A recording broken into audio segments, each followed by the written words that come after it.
For those of you who don't know, my name is Ben. I'm a junior, and this is my first year in the Lift Design Lab. When we were told we could choose our projects at the beginning of the year with little to no restrictions, I figured my project would be one that would be easy to stay motivated for. Making my project about building a skate park was kind of a no-brainer for me, due to my personal issues with street skateboarding in the town over the years. Naively, I assumed my passion for the project would be enough to keep me motivated throughout the year. However, I soon came to an uncomfortable conclusion. I was lazy.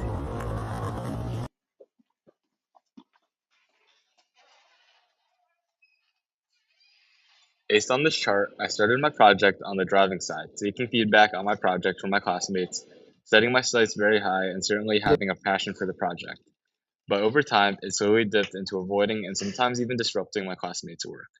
For a majority of my time in school, my motivation hadn't come from any intrinsic It right here, motivation, right now. but rather from external pressure, some of these being grades, expectations, or even consequences if I didn't fulfill certain requirements.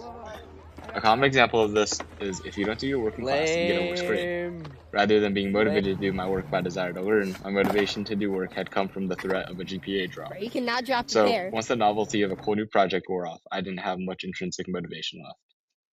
By stark contrast, during Life Design Lab, there isn't specific busy work given each class, but rather the expectation and trust placed that you will use your time how you see fit based on your unique project. When I was given control over my time in class, I squandered a lot of my time playing computer games or consuming content. I was borderline indifferent to my project, reasoning that as long as I could find actual effort and passion enough to get a good grade, my usage of my time during class would not matter. However, my first feedback night was definitely a reality check. Although it wasn't a disaster, and despite my suboptimal effort during class, I received a lot of constructive feedback. Showing my work to others and receiving genuine comments made me realize where I could have done better in my project. Talking to others about my passion project made me realize I had made a mistake by only working on it half-heartedly. After that first feedback night, I realized that I was missing out on a unique opportunity with real meaning because of a problematic mindset after so many years only working for grades. Although my brain did not rewire 12 years of education overnight, I did begin to change my perspective on my project and the Life Design Lab. For the first time, as far as I can remember, I was given responsibility for my own learning during school, and I knew I wanted to take advantage of that opportunity. My project was to get a skate park built in Morristown. Although zoning laws, proper planning, town approval, and designing the skate park itself made it impossible to get a skate park built during my time at MHS, my project still had to push past the concept of having a skate park in Morristown and delve into the specifics on legality, zoning, space, funding, and design. Although this is not as fun as conceptually dreaming of a skate park, it is definitely a necessity nonetheless and a good practical learning opportunity. I did surface level research to understand the legality of a skate park, as many skate parks had been shut down due to legal reasons around Morris County, such as Brundage and Randolph.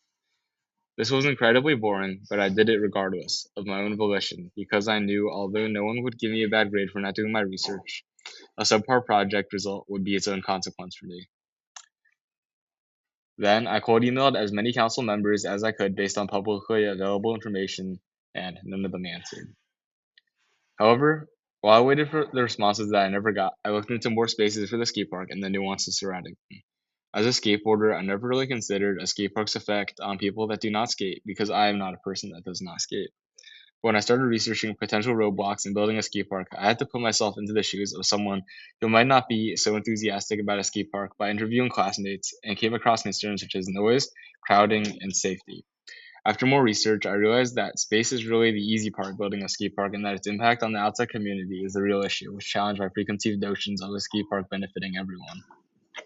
What I would say taught me the most about working on this project and putting me out of my comfort zone was meeting with Councilman Polipchuk. As I said earlier, all of the people that I cold emailed never responded. However, Mr. Daly pointed me towards Councilman Polipchuk as someone that was likely to answer, and that did end up being the case.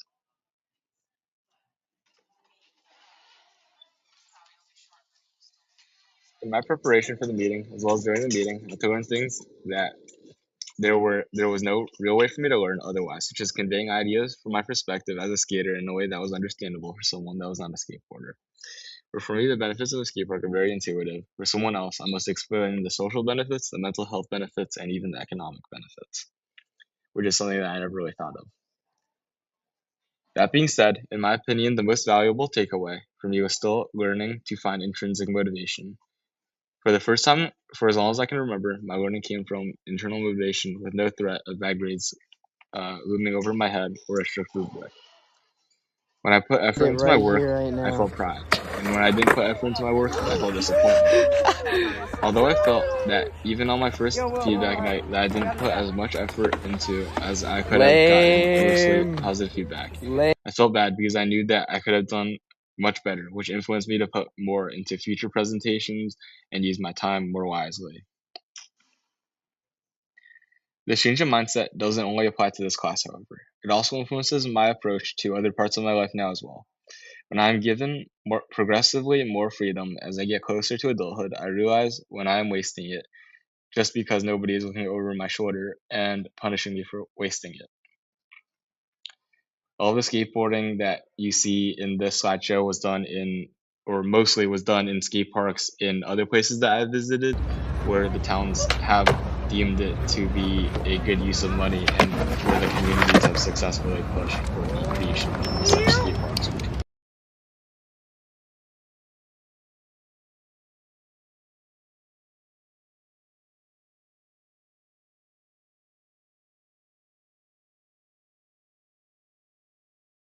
It right here, right now.